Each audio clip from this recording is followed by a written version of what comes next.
내가 매일 기쁘게. 샬롬. 사랑하는 영락교회 성도 여러분, 지난밤도 평안하셨는지요?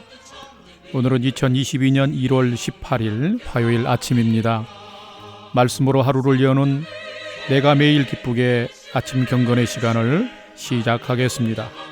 오늘도 하나님과 기쁨으로 동행하는 은혜와 평강의 날 되시기를 기원합니다. 오늘은 찬송가 376장 나그네와 같은 내가 함께 찬송하겠습니다.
함께 기도하겠습니다. 하나님, 저희 인생의 새날을 허락해 주셔서 감사합니다. 오늘도 말씀 앞에 섭니다. 말씀을 묵상할 때에 저희 눈과 마음을 열어 주의 말씀에 놀라운 것들을 깨달아 알게 해 주시고 주신 말씀에 순종하는 하루가 되게 해 주옵소서. 오늘도 저희의 영혼과 삶에 은혜와 진리의 빛을 비춰 주시옵소서. 예수님의 이름으로 기도드립니다. 아멘. 이제 오늘의 말씀 묵상 본문을 함께 봉독하겠습니다. 오늘 본문은 요한복음 6장 1절로 15절까지의 말씀입니다. 1절부터 함께 봉독하겠습니다. 그 후에 예수께서 디베랴의 갈릴리 바다 건너편으로 가시매 큰 무리가 따르니 이는 병자들에게 행하시는 표적을 보았음이로라. 예수께서 산에 오르사 제자들과 함께 거기 앉으시니 마침 유대인의 명절인 유월절이 가까운지라. 5절. 예수께서 눈을 들어 큰 무리가 자기에게로 오는 것을 보시고 빌립에게 이르시되 우리가 어디서 떡을 사서 이 사람들을 먹이겠느냐 하시니 이렇게 말하시면 친히 어떻게 하실지를 아시고 빌립을 시험하고자 하심이라. 빌립이 대답하되 각 사람으로 조금씩 받게 할지라도 200데나리온의 떡이 부족하리이다. 제자 중 하나 곧 시몬 베드로의 형제 안드레가 예수께 여짜오되 여기 한 아이가 있어 보리떡 5개와 물고기 2마리를 가지고 있나이다. 그러나 그것이 이 많은 사람에게 얼마나 되겠사옵나이까. 10절. 예수께서 이르시되 이 사람들로 앉게 하라 하시니 그곳에 잔디가 많은지라. 사람들이 앉으니 수가 5,000명쯤 되더라. 예수께서 떡을 가져 축사하신 후에 앉아있는 자들에게 나눠주시고 물고기도 그렇게 그들의 원대로 주시니라. 그들이 배부른 후에 예수께서 제자들에게 이르시되 남은 조각을 거두고 버리는 것이 없게 하라 하시므로 이에 거두니 보리떡 5개로 먹고 남은 조각이 12바구니에 찼더라. 14절 그 사람들이 예수께서 행하신 이 표적을 보고 말하되 이는 참으로 세상에 오실 그 선지자라 하더라. 그러므로 예수께서 그들이 와서 자기를 억지로 붙들어 임금으로 삼으려는 줄 아시고 다시 혼자 산으로 떠나가시니라. 아멘. 이제 오늘의 말씀 묵상을 함께 나누겠습니다. 첫 번째로 오늘 묵상 본문의 핵심 내용을 살펴보겠습니다. 예수님은 메시아로서의 사역을 시작하면서 세례도 받으셨고 전도도 하시고 복음을 전하셨습니다. 또한 여러 표적도 행하셨습니다. 물을 포도주로 변화시키셨고 죽을 병에 걸린 왕의 신하의 아들도 또한 베데스다 못가에 38년 된 병자도 고쳐주셨습니다. 오늘 본문은 예수님께서 갈릴리 바다 건너편 지역에서 행한 일입니다. 2절의 말씀처럼 예수님께서 많은 병자들을 고치고 표적을 행하셨다는 소문이 퍼지니 많은 무리들이 예수님께 모여들었습니다. 이날도 예수님의 말씀을 경청하다 보니 해가 저물었습니다. 그래서 예수님께서 제자들에게 우리가 어디서 떡을 사서 이 많은 사람들을 먹일 수 있을까 하고 물었습니다. 그때에 빌립은 자신의 상식을 따라서 200데나리온도 부족하겠습니다. 또한 안드레가 대답하기를 여기 한 아이가 가져온 보리떡 5개와 물고기 2마리가 있는데 이게 뭐 얼마나 사람들에게 되겠습니까? 그렇게 대답을 했습니다.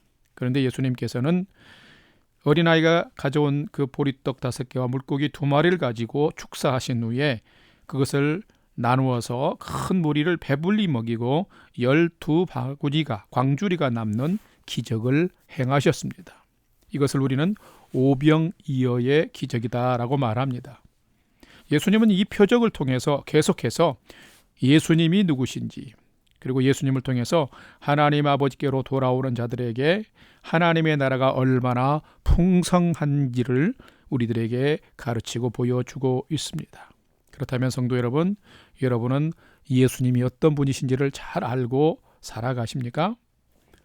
두 번째로 오늘 묵상 본문에 나타난 예수님은 어떤 분인지를 살펴보겠습니다. 첫 번째로 오늘 본문에 나타난 예수님은 따르는 무리들을 불쌍히 여기시고 먹이시며 표적도 행하시는 분이십니다 라는 것입니다. 오늘 본문 요한복음 6장 5절과 11절 말씀을 함께 봉독하겠습니다. 예수께서 눈을 들어 큰 무리가 자기에게로 오는 것을 보시고 빌립에게 이르시되 우리가 어디서 떡을 사서 이 사람들을 먹이겠느냐 하시니 11절 예수께서 떡을 가져 축사하신 후에 앉아있는 자들에게 나눠주시고 물고기도 그렇게 그들의 원대로 주시니라. 아멘. 이때 예수님께 모여든 큰 무리는 삶의 간절함과 굶주림을 가진 사람들이었습니다. 오늘 말씀의 현장은 빈 들녘이었습니다. 그렇기 때문에 어디서 먹을 것이 나올 수 없는 곳이었습니다.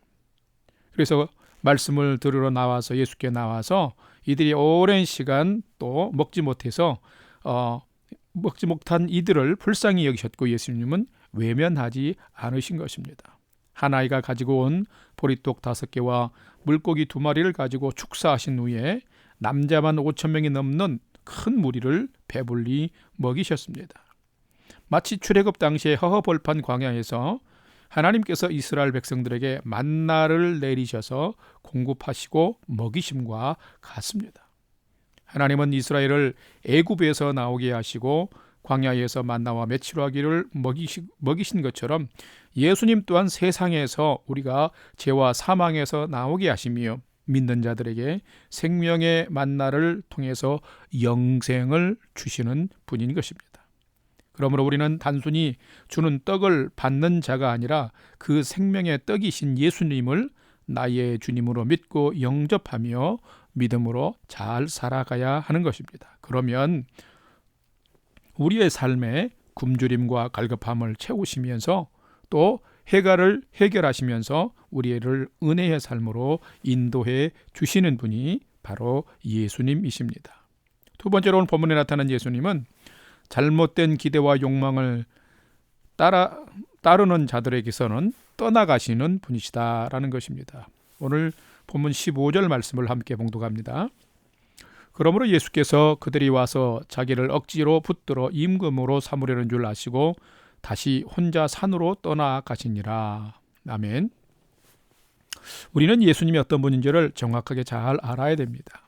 조금 전 나눈 것처럼 연약하며 갈급함과 굶주림이 있다 할지라도 예수님을 진심으로 따르는 자들에게는 함께 하실 뿐만 아니라 그 인생의 문제를 해결하시는 은혜와 역사도 베푸시는 분이 예수님이십니다.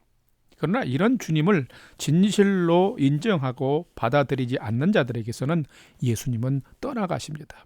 오늘 본문 14절 말씀처럼 보리떡 5개와 물고기 2마리로 여자와 아이를 숫자에서 제외한 5,000명의 남자들을 먹인 표적을 보고서 많은 사람들이 예수님은 세상에 오실 그 선지자라고 말했습니다. 그런데 그들이 그렇게 말하는 속셈은 예수님을 억지로 붙들고 자기들의 세상적인 임금 또는 왕 삼으려고 하는 정치적인 계산이 있었던 것입니다. 그런데 예수님은 이런 목적으로 세상에 오신 분이 아닙니다. 그들은 예수님을 잘못 알았고 그들은 자기들의 잘못된 기대와 욕망을 가지고 예수님을 그렇게 만들려고 했던 것입니다. 그러자 예수님은 15절의 끝에 있는 말씀처럼 그들을 떠나가셨습니다. 그들은 줄인 배를 채워줄 메시아는 만났을지 모르지만 죽은 영혼을 살려줄 진정한 메시아 구원자를 그들은 믿지도 않았고 만나지 못한 것입니다. 혹시 여러분, 성도 여러분들도 예수님 만나면 자동으로 우리의 먹을 것을 입혀주고 축복해 주시는 분이시다, 잘못 예수님을 알고 믿는 분은 안 계십니까? 우리가 예수님을 잘못 알고 잘못 믿으면, 잘못된 어떤 기대를 가지고 있으면 예수님은 그 무리를 떠나갔던 것처럼 오늘의 우리에게서도 떠나가는 것입니다. 그러므로 우리는 예수님을 잘 알고 예수님을 붙들고 믿음으로 살아가야 하는 것입니다. 세 번째로 오늘 묵상 말씀이 나에게 주는 교훈과 메시지를 살펴보겠습니다. 첫 번째로 참된 성도는 자신의 상식보다 믿음 안에서 일하실 예수님을 잘 알아야 합니다. 오늘 본문 7절 말씀을 함께 봉독합니다. 빌립이 대답하되 각 사람으로 조금씩 받게 할지라도 200데나리온의 떡이 부족하리이다. 예수님께서 제자들에게 이 무리들을 무엇으로 먹일 수 있을까 하고 물으셨습니다. 그러자 빌립은 조금씩 주어도 200데나리온의 떡도 부족할 것이라고 말했고 9절 말씀을 보면 안드레는 한 아이가 가진 보리떡 5개와 물고기 2마리를 말하면서 이것이 이 많은 사람들에게 얼마나 되겠습니까? 라고 대답했습니다. 이 빌립과 안드레 두 사람은 다 자신의 상식에 충실한 옳은 분석을 했습니다. 그러나 자기들 앞에 계신 예수님이 어떤 분인지는 아직 잘 모르고 있는 것입니다. 아니, 예수님은 그것을 모르는 것이 아닙니다. 예수님은 그 상식적인 것을 모르는 것이 아니라 다 아셨습니다. 그리고 6절 말씀을 보면 제자들이 어떻게 하는지, 즉 예수님을 어떻게 생각하고 있는지를 알고 싶어서 질문하셨던 것입니다. 오병이어의 기적을 통해서 예수님이 어떤 분인지를 나타내신 것입니다. 나의 상식과 분석도 중요하지만은 내가 믿는 예수님이 어떤 분인지를 아는 것은 더더욱 우리 믿음 가운데 중요합니다. 인간에게 배고픔과 한숨, 절망과 포기의 삶이 많이 엄습해 오지만은 역사하시고 은혜 베푸시는 예수님을 신뢰한다면 우리가 예수님 앞에 나아가서 많은 은혜와 역사를 우리들에게 베푸실 것입니다. 우리는 믿음 안에서 역사하실 예수님을 더욱 알아가고 신뢰하며 믿음으로 살아가야 합니다. 예수님이 내 삶에 역사하실 때 내 삶은 더욱 풍성하게 되는 것입니다. 두 번째로 오늘 본문을 통해서 우리에게 주시는 교훈과 메시지는 참된 성도는 작은 것일지라도 믿음으로 주님께 드리는 삶을 살아야 한다라는 것입니다. 오늘 11절 말씀 함께 봉독합니다. 예수께서 떡을 가져 축사하신 후에 앉아있는 자들에게 나눠주시며 물고기도 그렇게 그들의 원대로 주시니라. 아멘. 한 아이의 도시락인 보리떡 5개와 물고기 2마리는 큰 무리에게 아무런 소용이 없을 작은 양이었습니다. 그런데 이것이 주님께 드려졌습니다. 그때 예수님은 이것으로 모인 큰 무리를 그들의 원대로 주시면서까지, 충분히 먹이시면서까지 5,000명을 먹이시고 12광주리 12바구니가 남는 역사를 행하신 것입니다. 소년이 오병이어를 예수님께 드리지 않았다면 한 사람의 한 끼 식사로 끝났겠지만은 이것이 예수님께 드려졌을 때 놀라운 일이 일어난 것입니다. 우리의 드림과 헌신도 마찬가지입니다. 큰 능력, 큰 은사, 큰 소유가 아니지만 작은 것, 소중한 것을 드릴 수도 있습니다. 그럴 때에 우리가 믿음으로 주님께 제대로 드리면은 하나님의 일에 참여하게 되면 나머지는 하나님이 그 믿음의 중심을 보시고 일하시며 역사하시고 또 은혜를 베풀어 주시는 것입니다. 사람의 오병이어는, 그것이 또 하나님께 드려지는 오병이어는 하나님의 큰 역사의 시작인 것입니다. 사랑하는 성도 여러분, 나의 작은 섬김, 헌신, 봉사, 예물일지라도 너무 인색하지 말고 주님께 기쁨으로 드리면 주님은 그것을 통해서 우리들의 삶에 살아계신 주님의 일하시는 그 역사를 나타내실 것입니다. 오늘도 은혜의 분량만큼, 믿음의 분량만큼 소중한 자그마한 드림과 헌신을 통해서 하나님이 축복하시고 역사하시고 은혜 베푸시는 복되고 풍성한 삶을 살아가는 성도님들 다 되시기를 주님의 이름으로 축복합니다. 다 같이 기도하겠습니다. 사랑과 은혜의 하나님, 큰 권능의 주님, 오병이어로 5,000명을 먹이시고 12광주를 남기신 역사를 베푸신 분이 내가 믿고 우리가 믿는 살아계신 하나님이심을 믿습니다. 작은 것을 드렸지만 이 소중한 작은 것으로 큰 은혜를 베푸시는 분이 주님이심을 또한 믿습니다. 오늘도 소년의 작은 것이 드려져 큰 무리를 먹이시고 큰 잔치를 베푸신 것처럼 저희의 작지만 소중한 것들을 믿음으로 드려서 저희들의 삶에도 하나님이 베푸시는 큰 은혜의 잔치가 벌어지게 하여 주시고 우리의 삶도 풍성해지는 은혜가 있게 해 주옵소서. 하나님의 사랑과 은혜가 있는 자가 가장 복되고 풍성한 삶을 사는 자임을 오늘도 깨닫고 매 순간순간마다 주님 붙들고 믿음으로 동행하는 저희가 되게 해 주옵소서. 이제는 우리 구주 예수 그리스도의 은혜와 하나님 아버지의 지극하신 사랑하심과 성령님의 감화 감동 교통 충만케 역사하심이 소년의 작은 것이 드려져 큰 은혜와 역사가 나타난 것 같이 나의 소중한 작은 것 드려서 주님이 저와 우리의 삶 가운데 풍성케 하시는 역사를 경험하는 믿음의 오늘 하루를 살기를 결단하는 아침 경건의 시간에 참여한 모든 성도들 머리 위에 이제로부터 영원토록 함께 하옵시기를 간절히 축원하옵나이다. 아멘.